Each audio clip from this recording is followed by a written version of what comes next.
Hello everyone, welcome to Unfiltered Opinion, an initiative by an academy. I'm Abhishek Kumar Jha. I teach on an academy for NTA UGC NET and SET category. I have 5 years of experience in UGC NET category. So यहाँ पर मेरे पास कुछ questions हैं, कुछ common queries, कुछ common questions जो learners basically पूछते हैं, वो जानना चाहते हैं इनके answers. तो ऐसे कुछ questions मेरे पास हैं. Now let's take questions one by one.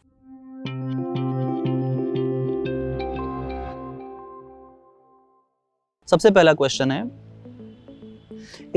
Is NTA UGC net is a memory based exam? Absolutely not. Memory based भी है, कॉन्सेप्ट बेस्ड भी है, बहुत सारे प्रैक्टिकल चीज़ें भी होती हैं. डिपेंड करता है सब्जेक्ट टू सब्जेक्ट, आप किस सब्जेक्ट से बिलोंग करते हो. Like in my subject geography, तो इसमें मेमोरी जैसे कोई चीज़ नहीं रह जाती है. इट्स अ टोटल अंडरस्टैंडिंग, आप कितने वेल और बेहतर तरीके से चीज़ों को समझ पाते हैं. Tips and tricks to crack the CSIR NET exam in the first attempt.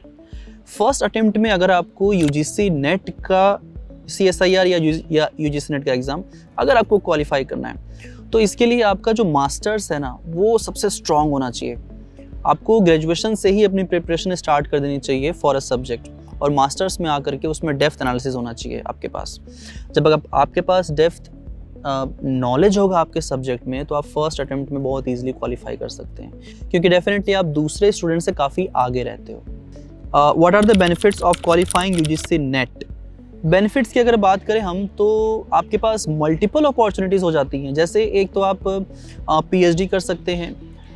You will be eligible for the national eligibility, जो टेस्ट है वो होने के बाद आप असिस्टेंट प्रोफेसर के लिए एलिजिबल हो सकते हो.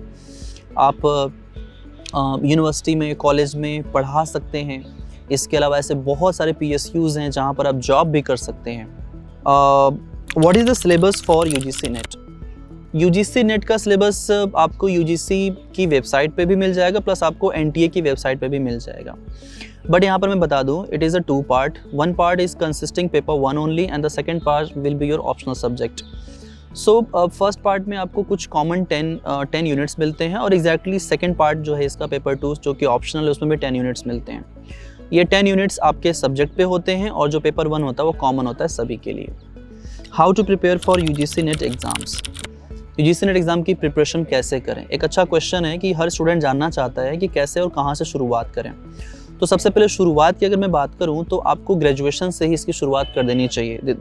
This is the right time actually, क्योंकि जब आप उसकी शुरुआत वहाँ से कर देते हो, तो आप धीरे धीरे स्टेप बाय स्टेप चीज़ों को समझते हुए चलते हैं, और मास्टर्स तक आते आते आपके पास अच्छा नॉलेज हो जाता है. और फिर फाइनली जब आप उस एग्ज़ाम में अपीयर होते हैं, तो आपको पता चलता है कि आपकी प्रिपरेशन किस लेवल तक है. तो मुझे लगता है कि मास्टर्स में जब आप एडमिशन लेते हो फर्स्ट ईयर में, वो सबसे अच्छा टाइम होता है, और मास्टर्स तक पहुँचते पहुँचते, मास्टर्स कंप्लीट होते होते आपका UGC नेट क्वालिफाई हो जाना चाहिए. What are the best books for prepare for the UGC NET exam? Since नया सिलेबस 2019 जनवरी में NTA ने इंट्रोड्यूस कर दिया है, तो मुझे ऐसा लगता है कि मार्केट में अभी तक कुछ भी ऐसा बुक्स नहीं अवेलेबल है जो कंप्लीट सिलेबस को बहुत ही अच्छे तरीके से कवर करता हो. तो इसके लिए आप सभी लोगों को एक तो आपको बुक्स भी पढ़नी चाहिए, प्लस आपको जो आपके स्टडी मटेरियल्स हैं उनमें से नोट्स भी बनाने चाहिए. आपका अपना जो नोट्स है ना, वही आपका की ऑफ सक्सेस है. जब तक आप अपने नोट्स नहीं बनाओगे ना, तब तक आप एग्ज़ाम क्वालिफाई नहीं कर सकते. What is the difference between NTA UGC net and CSIR UGC net? ये क्वेश्चन मेरे से बहुत स्टूडेंट ने पूछा हुआ है कि UGC नेट क्या है और CSIR नेट क्या है. देखिए, UGC नेट क्या है, ये कॉमन है हर किसी के लिए. इसमें ज़्यादातर ह्यूमैनिटीज़ के स्टूडेंट्स आते हैं. जो CSIR है, इसमें ज़्यादातर जो साइंस बैकग्राउंड के स्टूडेंट्स आते हैं, जैसे जिन्होंने MSc किया हुआ डिफरेंट सब्जेक्ट्स में, लाइक केमिस्ट्री हो गया, फिजिक्स हो गया, बायोलॉजी हो गया. बायोलॉजी में बॉटनी और जूलॉजी आपका अलग हो जाता है, जियो फिजिक्स हो गए, है ना, ये सारे अलग हो जाते हैं. और वैसे ही आपका जो UGC नेट है, इसमें ज़्यादातर ह्यूमैनिटीज़ के सब्जेक्ट, हिंदी हो गया या इंग्लिश हो गया या हिस्ट्री हो गया, या और भी साइंस का सब्जेक्ट भी आते हैं. बेसिकली देखा जाए तो आपका स्ट्रीम का इसमें डिफरेंस आ जाता है.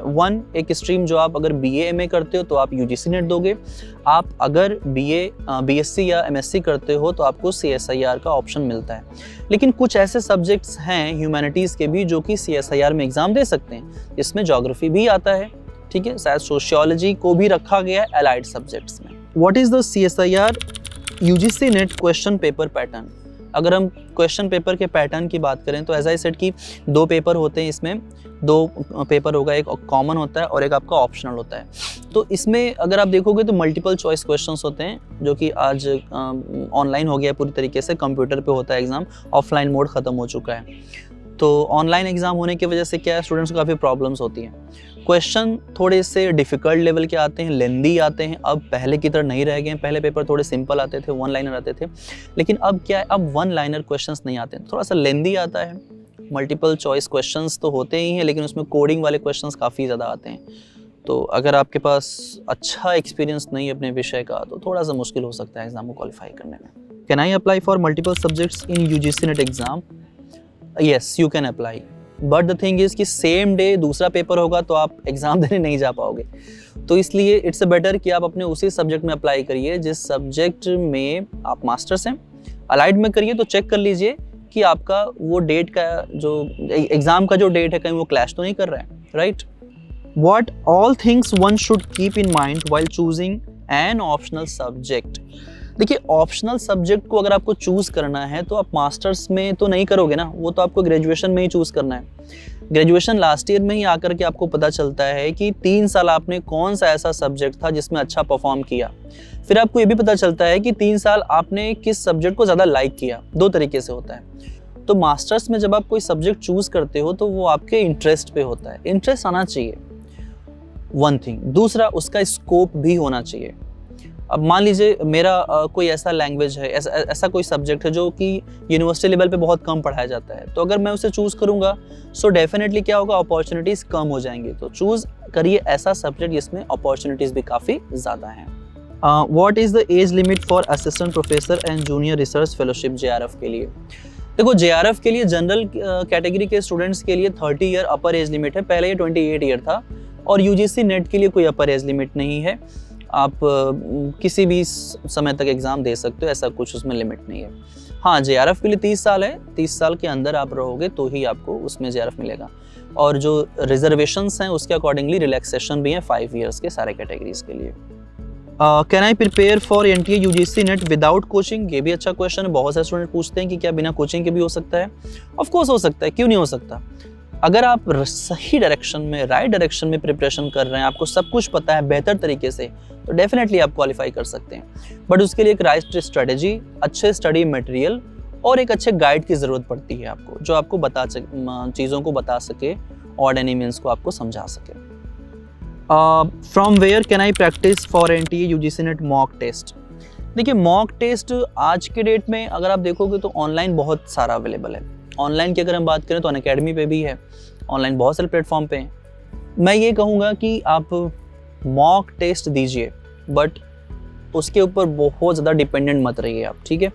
क्योंकि मॉक टेस्ट देने से आपको अपनी प्रैक्टिस लेवल का पता चलेगा, लेकिन क्वेश्चन का पता नहीं चलेगा कि क्या क्वेश्चन एग्जाम में पूछा जाता है। मॉक टेस्ट भी दीजिए और जो प्रीवियस ईयर पेपर्स उनको भी प्रैक्टिस करिए साथ ही साथ। तो ये थे कुछ क्वेश्चंस जो लर्नर्स ने पूछे थे और मैंने पूरी कोशिश की उनका आंसर करने की। आई होप आपको सारे आंसर्स पसंद आए होंगे, और ऐसे ही वीडियोस के लिए हमारे इस चैनल को सब्सक्राइब करिए। वीडियो पसंद आए लाइक एंड शेयर ज़रूर करिए, और मैं यही कहूँगा कि पढ़ाई करते रहिए आप सभी लोग, एक दिन सफलता हर किसी को मिलती है। Let's crack it.